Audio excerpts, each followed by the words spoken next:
कहानी शुरू होती है डेनवर नाम के स्टेशन से।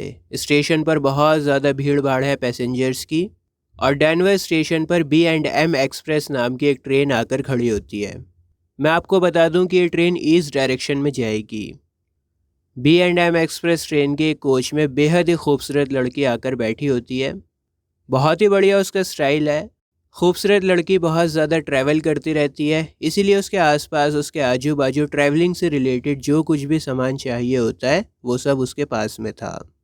जैसे ट्रैवलिंग में पिलो चाहिए होता है, ब्लैंकेट चाहिए होता है, बुक्स होती हैं, और भी तरह तरह का सामान होता है ट्रैवलिंग में काम आता है, वो सब सामान उसके पास में था। पूरी तैयारी के साथ में ट्रैवल कर रही थी। अब क्या होता है कि इस लड़की के सामने दो नौजवान लड़के आकर बैठते हैं।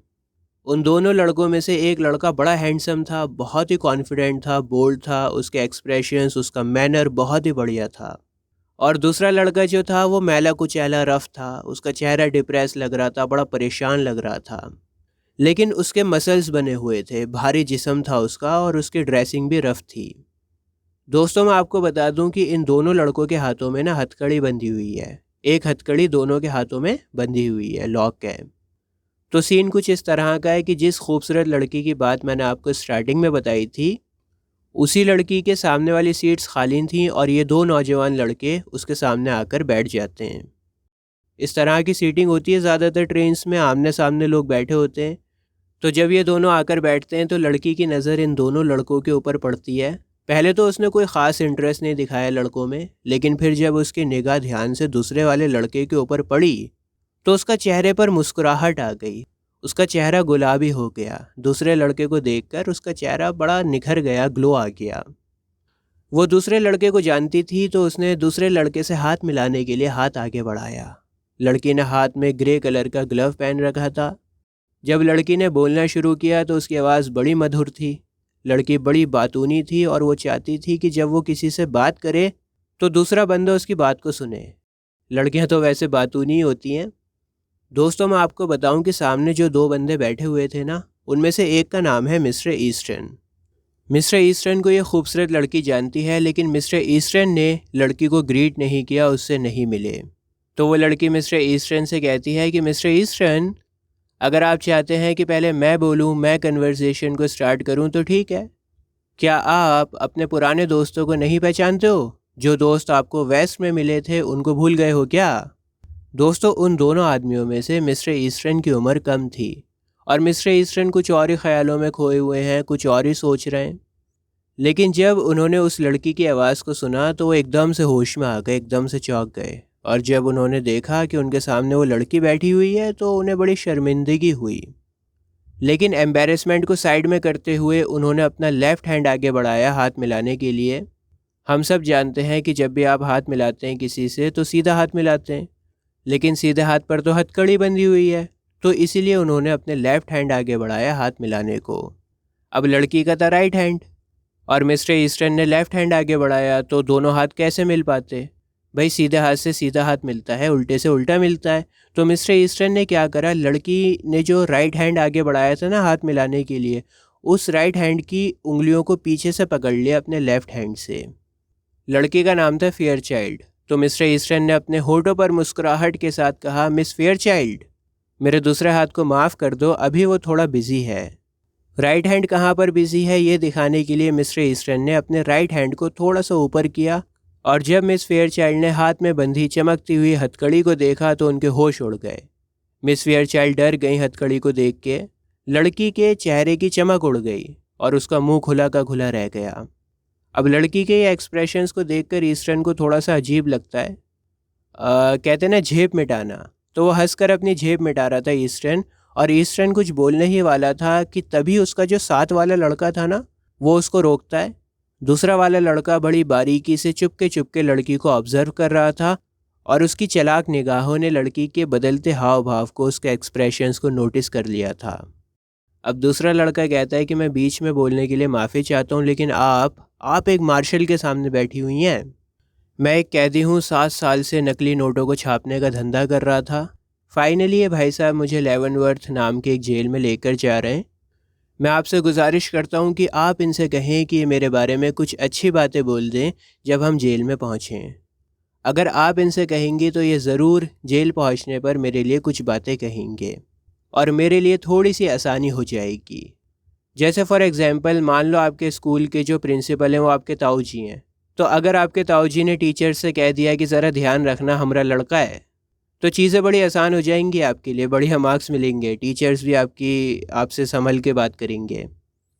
तो कुछ इस तरह की ही रिक्वेस्ट वो लड़का करता है मिस फेयरचाइल्ड से कि आप मार्शल साहब से कहो मेरे बारे में कुछ कहने के लिए। अच्छा, लड़की बड़ी डर गई थी ये सोचकर कि पता नहीं ईस्टर्न के हाथ में हथकड़ी लगी हुई है, कौन सा जुर्म इसने किया होगा, ये तो बड़ा क्रिमिनल निकला, बड़ा बदमाश निकला ये तो। लेकिन जब उसे पता लगा कि ईस्टर्न तो बहुत बड़ा अफसर है, मार्शल है, तो उसकी जान में जान आ गई और वो चौंक कर कहती है, अच्छा तो आप यहाँ पर मार्शल की जॉब करते हैं। दोस्तों, ईस्टर्न अब थोड़े से डींगे मारेगा, उसका एटीट्यूड चेंज हो गया है, उसकी बॉडी लैंग्वेज चेंज हो गई है। वो कहता है माय डियर मिस फेयरचाइल्ड, बड़े सुकून से कहता है, इत्मीनान से कहता है, और कहता है कि अब मुझे कुछ तो करना ही था, पैसा तो आता जाता रहता है मिस फेयरचाइल्ड, पैसे का क्या है। और आप तो जानती ही हैं कि वॉशिंगटन जैसे महंगे शहर में अगर लोगों के साथ में रहना है तो पैसा तो चाहिए ही होता है। पैसे की ही तलाश में मैंने वेस्ट में एक ओपनिंग देखी थी जॉब की, मार्शल की नौकरी खाली थी। हालांकि मुझे तो एम्बेसडर बनना था, लेकिन मार्शलशिप भी ठीक ठाक है, इतनी बुरी नहीं है। लड़की एक्साइटमेंट से बोलती है, अच्छा एम्बेसडर, यार आप तो बड़े ही कमाल के इंसान हो, वेस्टर्न स्टाइलिश हीरोज़ में आपका शुमार होता है। आप तो घोड़े की भी सवारी करते हो, बंदूक भी चलाते हो और तरह तरह के ख़तरों से आप खेलते हो। वॉशिंगटन में जो लोग रहते हैं उनकी ज़िंदगी ऐसी नहीं है। आप क्यों एम्बेसडर बनना चाहते हो? आपकी ज़िंदगी तो इतनी कमाल की है, इतनी एडवेंचरस है, आप बहुत आगे निकल गए हो ज़िंदगी में। लड़की की निगाह दोबारा से चमकती हुई हथकड़ी की तरफ पड़ती है, लेकिन इस बार वो बड़ी ही एक्साइटमेंट के साथ में उस हथकड़ी को देख रही है। अब जो दूसरा वाला लड़का होता है वो कहता है, मिस आप फ़िक्र नहीं करें, जितने भी मार्शल्स होते हैं ना, वो सब अपने हाथ पर और कैदी के हाथ पर हथकड़ी को लगा देते हैं ताकि कैदी छूटकर भाग न जाए। मिस्टर ईस्टर्न अपना बिजनेस बखूबी जानते हैं। लड़की ने मिस्टर ईस्टर्न से पूछा कि क्या हम दोबारा से तुम्हें जल्द ही वॉशिंगटन में देख पाएंगे, क्या तुम वॉशिंगटन आओगे? मिस्टर ईस्टर्न ने कहा कि नहीं, मुझे नहीं लगता कि मैं जल्दी वॉशिंगटन आ पाऊँगा, मुझे डर है कि मेरे अच्छे दिन अब ख़त्म हो चुके हैं। मिस फेयरचाइल्ड बात को कहीं और ही घुमा देती हैं। वो कहती हैं कि मुझे तो वैसे बहुत प्यार है, और ये बात कहते हुए उनकी आंखें चमक रही होती हैं। लड़की खिड़की से बाहर देखने लगी। अब लड़की पूरी तरह से कंफर्टेबल हो चुकी है, वो खुल के बात कर रही है। वो बताती है कि मैंने और मेरी माँ ने डेनवर में समर स्पेंड किया था। डेनवर एक जगह का नाम है, तो बताती है कि मैंने और मेरी माँ ने डेनवर में समर स्पेंड किया था और एक हफ़्ते पहले ही मैं घर पर आई हूँ। दरअसल मेरे फ़ादर की तबीयत थोड़ी सी ख़राब हो गई थी, मैं फ़ादर की तबीयत ख़राब होने की वजह से ही आ गई हूँ यहाँ पर, वरना मैं तो वैसे में बहुत खुश थी, बहुत मज़ा आ रहे थे मुझे, तो बहुत मज़े से मैं वहाँ पर रह सकती थी। फ़ादर की तबीयत ख़राब होने की वजह से आ गई, और मुझे लगता है कि यहाँ की हवाएं भी मेरी बात से एग्री करती हैं। ये बात बिल्कुल ठीक है कि पैसा सब कुछ नहीं होता है, लेकिन हर बात एक स्टैंड पॉइंट से कही जाती है। लोग पूरी बात को समझते नहीं हैं और मिसअंडरस्टैंड करने लगते हैं चीज़ों को, और हमेशा बेवकूफ़ बने रहते हैं। मतलब कहना चाह रही है कि हर चीज़ जो होती है ना, वो एक नज़र से नहीं देखनी चाहिए। हम लोग एज इट इज़ किसी भी बात को मान लेते हैं, मिसअंडरस्टैंड करते हैं और हमेशा बेवकूफ़ बने रहते हैं। दोस्तों, मैंने आपको बताया था ना कि लड़की अब कंफर्टेबल हो गई है और वो खुलकर बातें कर रही है, जो कुछ भी उसके दिल में आ रहा है ना बता रही है। उसने बताया ना कि उसने समर कहाँ पर स्पेंड किया माँ के साथ, फिर फादर की तबीयत ख़राब हो गई तो यहाँ पर आ गई। तो इस तरह की कैजुअल बातें चल रही होती हैं, बड़ा कंफर्टेबल है वो लड़की। अब दोस्तों, जो दूसरा वाला इंसान होता है ना, ईस्टर्न के साथ में जो बैठा हुआ है, वो कहता है कि यार ये बात सही नहीं है, मुझे ड्रिंक की ज़रूरत है और पूरे दिन से मैंने सिगरेट भी नहीं पी रखी है। क्या तुम दोनों ने कुछ ज़्यादा ही बातें नहीं कर ली हैं? बहुत बतिया लिए हो, चलो मुझे स्मोकर में लेके चलो, यहाँ से बाहर लेके चलो, मैं सुट्टा लगाने के लिए मरे जा रहा हूँ। दोस्तों, इसके बाद दोनों लड़के खड़े हो जाते हैं। ईस्टर्न के चेहरे पर वही धीमी मुस्कुराहट थी। ईस्टर्न कहता है कि मैं टोबैको की गुजारिश को नहीं टाल सकता, एक टोबैको ही तो है दुखियारों का सहारा। चलिए मिस फेयरचाइल्ड, गुड बाय, मुझे मेरी ड्यूटी करनी है, आप तो जानती हैं। मिस फेयरचाइल्ड कहती हैं कि ये बहुत गलत बात है कि आप ईस्ट में नहीं जा रहे हो। अपने कपड़ों को ठीक करते हुए, स्टाइल को दोबारा से बनाते हुए लड़की कहती है, हाँ मुझे पता है तुम्हें लीवनवर्थ जाना ज़रूरी है। ईस्टर्न ने कहा हाँ हाँ मुझे लीवनवर्थ जाना बहुत ज़रूरी है। और इसके बाद ये दोनों लड़के स्मोकर में चले जाते हैं। ट्रेन में एक डब्बा स्मोकिंग के लिए रखा जाता है, उसको स्मोकर कहते हैं, तो ये लोग स्मोकर में चले जाते हैं। दोस्तों जहाँ पर ये लोग बैठे हुए थे ना ट्रेन में, इनके आसपास में दो लोग और बैठे हुए थे और इन दोनों ने इन लोगों की लगभग सारी कन्वर्सेशन को सुना था। तो ये दोनों आपस में बात कर रहे होते हैं और एक आदमी कहता है यार ये मार्शल कितना बढ़िया बंदा है, वेस्ट के कुछ लोग तो वाकई बहुत बढ़िया हैं।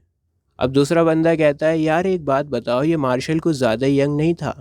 मार्शल एक बहुत ही रेप्यूटेड पोस्ट है, बड़ी पोस्ट है, और यहाँ तक पहुँचते पहुँचते इंसान की उम्र हो जाती है, इतना जवान थोड़ी रहता है।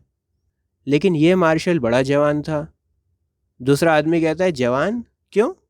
अरे यार अरे तुम समझ नहीं पाए क्या? तुमने कभी किसी ऑफिसर को देखा है राइट हैंड में हथकड़ी बंधे हुए? दोस्तों याद है आपको मैंने बताया था कि ईस्टर्न के राइट हैंड में हथकड़ी बंधी हुई थी। और मैं आपको बता दूं कि एक ऑफिसर कभी भी राइट हैंड में हथकड़ी को नहीं बांधता है। राइट हैंड में हमेशा हमेशा मुजरिम की हथकड़ी होती है। तो जो दूसरा वाला पैसेंजर था वो सब कुछ समझ गया था और वो अपने साथी को समझा रहा था कि मार्शल मिस्टर ईस्टर्न नहीं थे दोस्त। मार्शल कौन था? मार्शल वो दूसरे वाला इंसान था जिसने अपने आप को मुजरिम बताया। अब सवाल ये आता है कि मार्शल ने आखिर ऐसा क्यों किया? देखो लड़की ईस्टर्न को जानती थी और ईस्टर्न को उस हालत में देखकर वो घबरा गई थी। ईस्टर्न भी एम्बेरसमेंट फील कर रहा था, तो इसलिए ईस्टर्न को अच्छा दिखाने के लिए उसने ये सब किया, अपने आप को ख़राब दिखाकर ईस्टर्न को बढ़िया बना दिया। दोस्तों अभी आपकी स्क्रीन के ऊपर एक प्लेलिस्ट आ रही है, इस प्लेलिस्ट पर क्लिक करके आपको ICSE इंग्लिश के सारे चैप्टर्स मिल जाएंगे बहुत ही आसान लैंग्वेज में। हमारी वीडियोस को शेयर ज़रूर किया करो, ज़रूर किया करो। आज के लिए बस इतना ही। जय हिंद।